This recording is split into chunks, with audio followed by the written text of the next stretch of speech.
Pessoal, beleza? Tudo bem? Tudo jóia com vocês?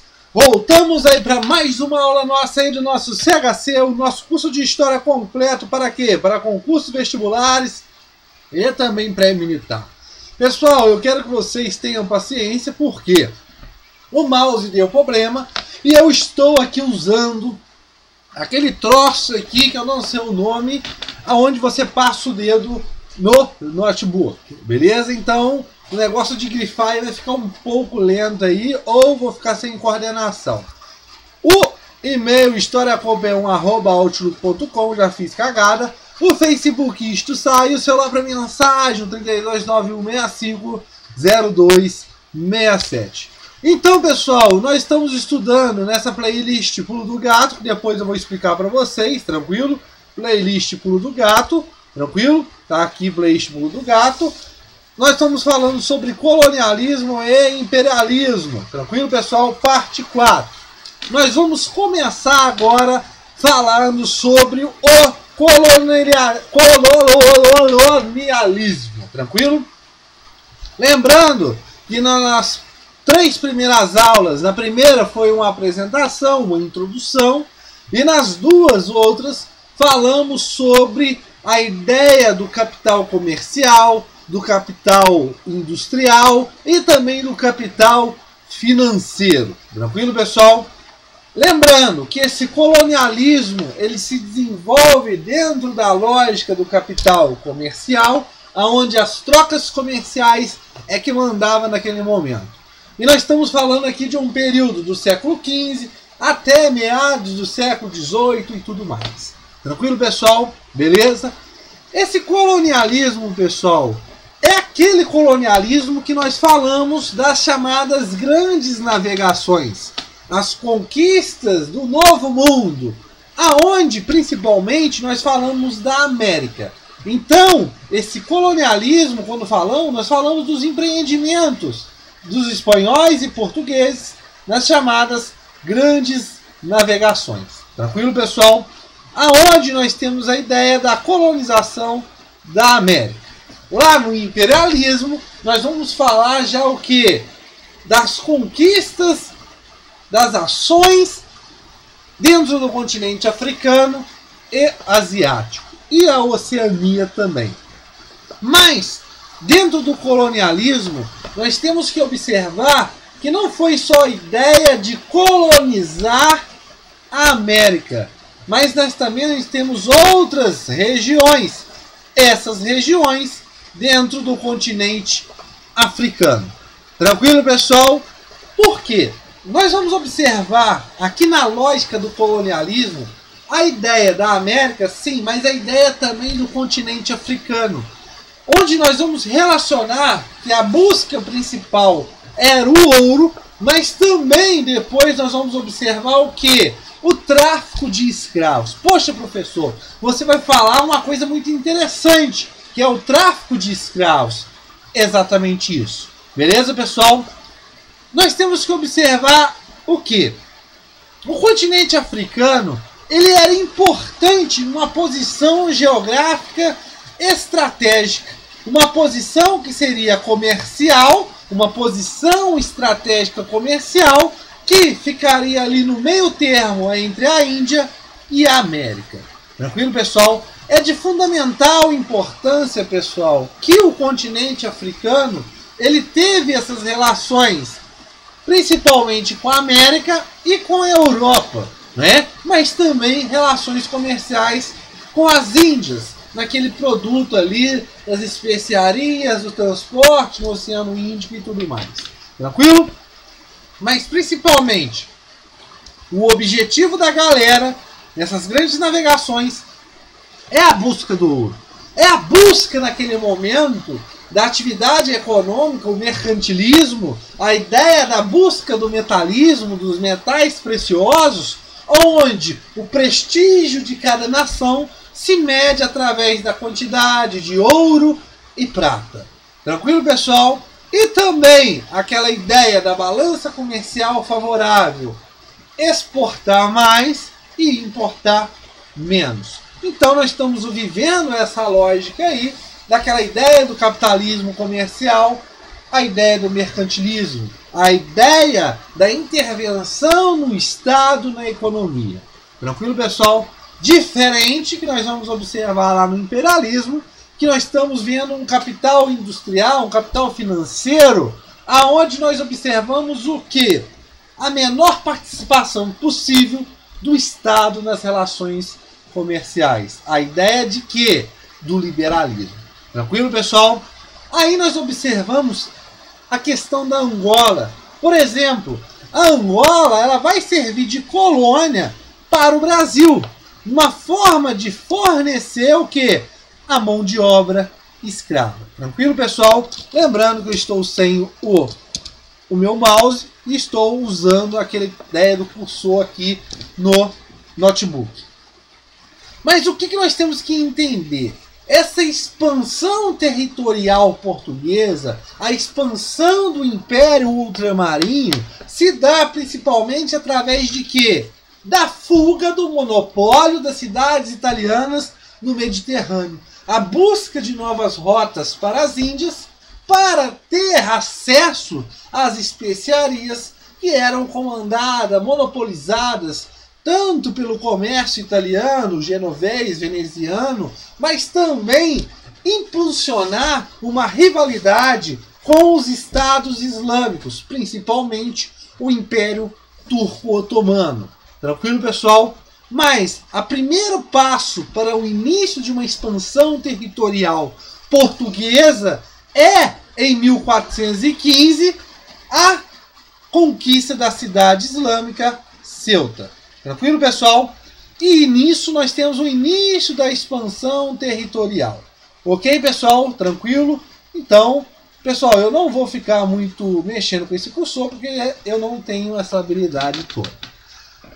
Acompanhando aí, em 1434, nós temos a conquista da Ilha da Madeira, em 39, a Ilhas de Açores, e depois, em 56 e 1470, as conquistas de Cabo Verde e São Tomé e Príncipe. Não é Cabo Verdade, é Cabo Verde, tranquilo? Por quê?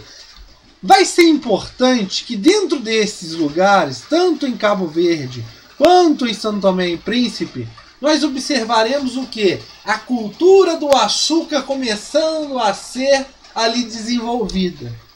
Porque a partir do século XVI, né, você observa que a cultura do açúcar vai entrar de cara dentro do Brasil. Principalmente a partir de 1530, onde nós observamos a chegada, né, a iniciativa colonizadora de fato do Brasil. Lembrando que de 1500 até 1530, nós chamamos esse período de chamado pré-colonial. Não existe uma iniciativa colonizadora de fato por parte de Portugal. Não há uma ideia de colonizar o Brasil nesse momento. Por causa de quê? Porque o comércio com as Índias ainda estava dando lucros. E esse lucro não seria, naquele momento, viável a coroa desviar recursos para colonizar um lugar onde mal eles sabem se vai gerar lucro. Não é à toa que nesses primeiros 30 anos nós temos uma atividade econômica sendo desenvolvida. Mas uma atividade econômica, mas para quê? Para tirar algum proveito, algum lucro, mas também numa ideia de quê? De guardar, né, na ideia de proteger as novas terras conquistadas, que é a ideia da economia do pau-brasil, né, o pau de açúcar, o pau-brasil. Tranquilo, pessoal? Então, a partir de 1530, principalmente, meados de 30, 32, com a chegada de Martim Afonso, nós observamos uma iniciativa colonizadora, principalmente por dois motivos. Primeiro, o medo de perder a colônia para outros países, né, outros estados, porque outros estados, como a França, a Inglaterra, o próprio rei da França, como eu falo para vocês, falava aonde no testamento de Adão que ele deixou o novo mundo, as novas terras, para portugueses e espanhóis. Ou seja, era uma contestação ao chamado Tratado de Tordesilhas, né, onde dividia o novo mundo entre espanhóis e portugueses.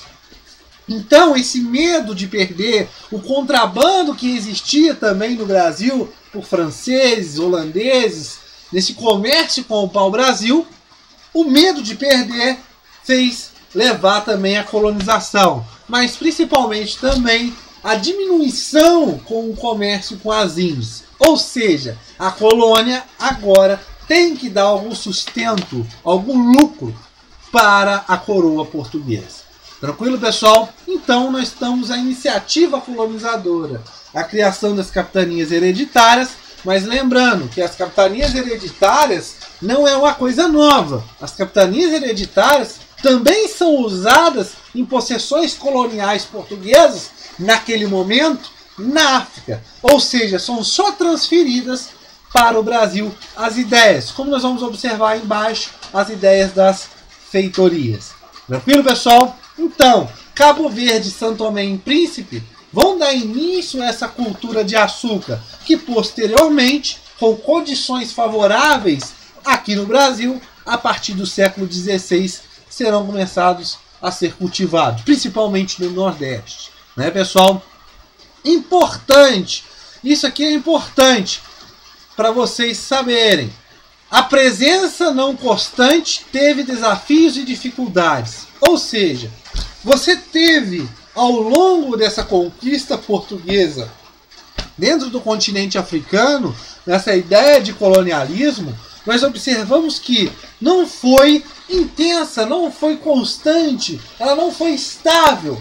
Você observa que teve desafios, dificuldades, principalmente porque dentro do continente africano, pessoal, olhando aqui na playlist de História da África, eu vou mandar mais aulas ainda, nós observamos que o continente africano, ele não tem aquela ideia a ideia que se passa. Ah, você tem o leão, você tem a savana, a ideia do natural, né, da selva. Não, você existia ali grandes impérios, o Império de Mali, o de Congo e entre outros. E esses impérios faziam frente a essas conquistas portuguesas. Tranquilo, pessoal? Então, todo esse meio, essa presença portuguesa na África não foi uma coisa passível, não foi uma coisa fácil. Teve-se desafios e dificuldades. Tranquilo, pessoal? A ideia das feitorias. Lembrando que as feitorias são fortificações militares e também comercial. É a mesma coisa junto. Tranquilo?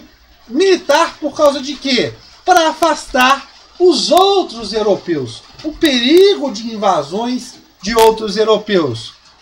Eram fortificações que ficavam principalmente no litoral. Por quê? O interior sob domínio.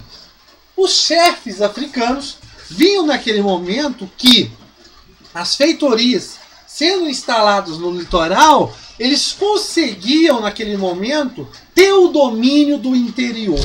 Principalmente, gente, como eu já falo para vocês, e aqui está importante, a ocupação do interior não foi possível pelos portugueses, pelos colonizadores, pelos desbravadores, por causa desses grandes impérios. Tranquilo, pessoal? Então essas feitorias vão ser fortificações militares, mas no intuito de quê? De impedir aquelas invasões europeias. E são no litoral, por quê? Sob domínio do interior, por causa dos chefes africanos naquele momento. Tranquilo, pessoal? E é uma atividade comercial, né? A feitoria é como se fosse um grande armazém de trocas, relações comercial. O feitor, que era naquele momento que coordenava, ele tinha que manter boas relações com as comunidades locais. Ele tinha que ordenar, administrar o abastecimento e o embarque das mercadorias dentro dos navios que iriam para a Europa. Então, não empreendimento colonizador, mas comercial. Isso aqui é interessante. A feitoria, ela é principalmente um empreendimento comercial, não um empreendimento colonizador.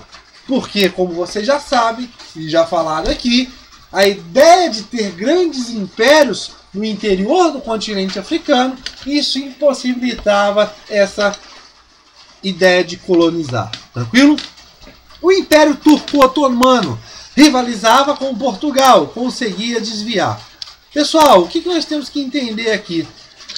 O grande comércio que o Império Turco-Otomano fazia, né, ele conseguia, né, principalmente através da comercialização, do comércio transariano, do comércio do ouro e de outros produtos, Portugal conseguia desviar parte desse comércio para suas feitorias, né? O Império Turco-Otomano, lembrando, o Império Islâmico, ele fazia frente aos portugueses. Só que os portugueses conseguiam muitas vezes desviar essas rotas comerciais, as rotas transarianas, dentro do continente, levando elas para as feitorias, como principalmente a de Arguim. Nós temos as feitorias de Elmina, Achim, Chema e São Jorge da Mina. Arguim, pessoal, será uma das primeiras feitorias a se estabelecer dentro do continente africano. Por exemplo, o ouro em pó que era ali extraído, ele iria para o reino de Mali. E lá no reino de Mali, ele seria negociado com os mercadores muçulmanos, e esses mercadores muçulmanos tiravam esse ouro que era comercializado ali no Império de Mali e levavam ele para onde? Para o norte africano, né? Para as regiões norte do continente africano. E o que acontece nesse momento? Acontece que os portugueses vão conseguir desviar esse comércio desse ouro que ia do reino de Mali e depois seria negociado com esses mercadores muçulmanos para a feitoria de Arguim, né? Então a feitoria de Arguim, além de ser a primeira, ela vai ser muito importante nesse desvio desse comércio que era negociado ali no reino de Mali. Lembrando, o reino de Mali muito importante para o continente africano, e ele é a ideia de que a feitoria de Arguim desviar esse ouro comercializado com os mercadores árabes, que iria depois lá para o norte africano e depois dali para a Europa, mas a ideia de tirar esse comércio com os mercadores árabes e desviar para a feitoria de Arguim. Tranquilo, pessoal? Aí nós temos a feitoria de Elmina, que depois vai ser muito importante para esse comércio. Achim, Chema e São Jorge da Mina. A feitoria de São Jorge da Mina, ela vai ser de grande importância, até ainda mais que a feitoria de Elmina. Tranquilo, pessoal? E essas feitorias, pessoal, elas eram feitas, né? Elas eram construídas para a obtenção, primeiramente, de uma autorização. Lembrando que os europeus tinham as suas dificuldades, tinham os seus desafios dentro do continente africano. Não era só chegar ali e falar assim, eu vou construir uma feitoria aqui. Não, você tinha que ter uma autorização desses povos africanos locais para as construções das feitorias. Lembrando que essas feitorias, elas são construídas no litoral. Por quê? Para os chefes africanos terem um domínio do interior. Tranquilo? Não tem uma presença militar de uma fortificação dentro do interior. Por exemplo, a feitoria de São Jorge da Mina, ela foi construída através de um pagamento de um tributo para o pessoal local ali da região africana. E também, além dessas feitorias que eram ali ficavam paradas, imóveis, você também tinha as chamadas feitorias móveis, que na verdade são o quê? Navios que ficavam próximo ao litoral, que faziam essas trocas, essas comercializações comerciais, né? Tranquilo, pessoal? Então as feitorias são de grande importância. No Brasil teve feitorias, sim, mas as feitorias, pessoal, já são empreendidas bem antes da chegada no Brasil. Tranquilo, pessoal? Importante, a ocupação, não mais interesse comercial. Ou seja, o que nós queremos dizer com isso? A ideia da ocupação dentro do continente africano foi uma coisa desafiadora, foram com dificuldades, foi uma coisa que não foi feita consolidada. Ou seja, A feitoria, como eu falei para vocês, ela não tem uma ideia de colonizar, mas sim uma ideia de comercializar. A mesma coisa, essa presença europeia dentro do continente africano, nesse meado aí da ideia do colonialismo. Uma ideia de que não ocupar, mas sim e somente por interesses comerciais. E qual que era o objetivo? O ouro, né? Tranquilo, pessoal? Para não conseguir um domínio forte, boa rede de ouro e escravos, altos gastos, produtos que precisavam de outras áreas da Europa. Pessoal, Portugal não conseguiu um domínio forte dentro do continente africano. Mas espera aí um pouquinho. Eles tinham uma boa rede de ouro, de comercialização de ouro, de outras matérias, tecidos e tudo mais. E também o fornecimento de escravos. Sim, dava algum lucro isso. Beleza. O problema é que ao mesmo tempo que eles tinham esses lucros, né, eles tinham altos gastos. Por quê? Eles precisavam de produtos para poderem ser comercializados com os povos africanos. E muitas vezes esses produtos eles vinham de áreas diferentes dentro da Europa e custava para os portugueses. Então era um alto custo. E ainda mais, o pequeno território português e a falta de uma iniciativa industrializadora vai levar perigo dessa hegemonia portuguesa dentro da África. Tranquilo, pessoal? O que nós podemos observar? Por exemplo, esse comércio, pessoal, como nos diz aqui, segundo os cálculos de Lúcio de Azevedo, os ganhos da coroa portuguesa, que se elevavam a cerca de 60 milhões de reais na década de 1480, ou seja, antes do descobrimento do Brasil, já atingiam 2 milhões sob o reinado de Dom Manuel, que vai de 1491 a 1521.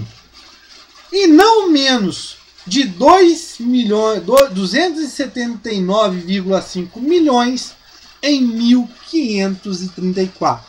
Então, antes do descobrimento do Brasil, da chegada dos europeus aqui na região do Brasil, você já via isso a 200 milhões. Depois, em 1534, isso já passava de 279,5 milhões de reais. Ou seja, era um comércio rentável, sim, gerava muitos lucros, mas ao mesmo tempo levava gastos para a coroa portuguesa ter esse comércio. Tranquilo? O comércio de escravos. O ouro era o principal objetivo, mas com o passar do tempo, o tráfico de escravo, o comércio de escravo, gerou mais lucros para a coroa portuguesa. As práticas, pessoal, nós temos que observar o seguinte: as práticas do escravismo, né, da escravidão, já existiam dentro do próprio continente africano. A ideia do escravo doméstico, o escravo por dívida, o escravo por prisioneiro de guerra. Então isso já existia dentro do continente africano. Tranquilo, pessoal? Então a escravidão ela não foi levada com o europeu. O europeu já usava dessa escravidão por causa que o continente africano também já usava. E lembrando, a escravidão, gente, não é só de agora, do colonialismo, que nós observamos o tráfico negreiro. Já vem desde lá da Grécia, da história antiga, que nós já observamos aqui, né, pessoal?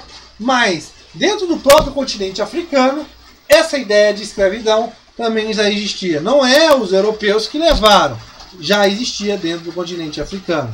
E a resistência dessa escravidão também existia dentro do continente africano, como a origem dos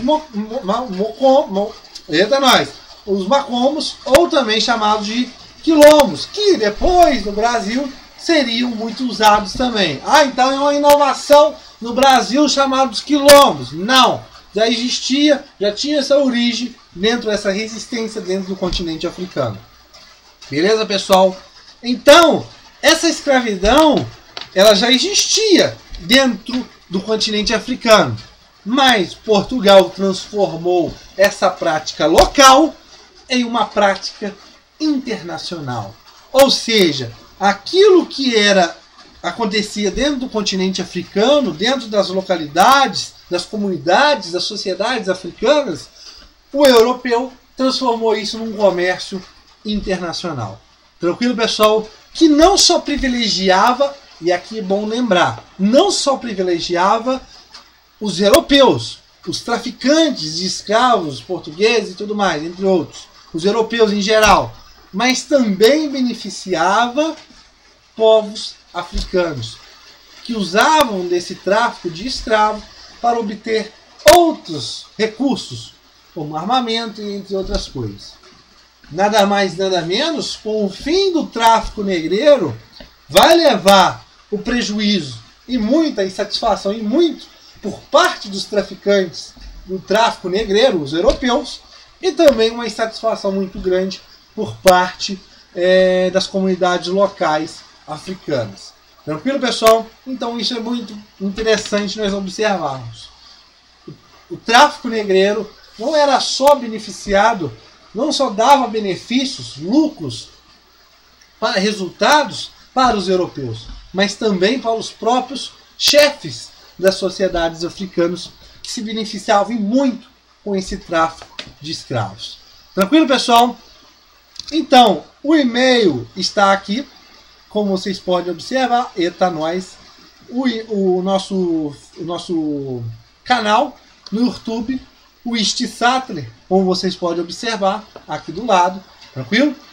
Se inscreva em nosso canal, tranquilo? Se inscreva em nosso canal. E lembrando que essas playlists aqui que estão marcadas com essas setinhas são playlists super completas. A de História da América, a de História Geral e a de História do Brasil. E também a de Meio Ambiente com o professor Ivo. São aulas super completas mesmo. Entrando no canal Istisatler, você clicando aqui em cima em playlists, você vai ter todas essas playlists aí que são os benefícios para vocês. Desde aulas rápidas até resumões, ESA, ENEM, SPSEX, Colégio Naval, concurso com o PM São Paulo e entre outros, até as playlists que são super completas, como a de História da América, História Geral e História do Brasil.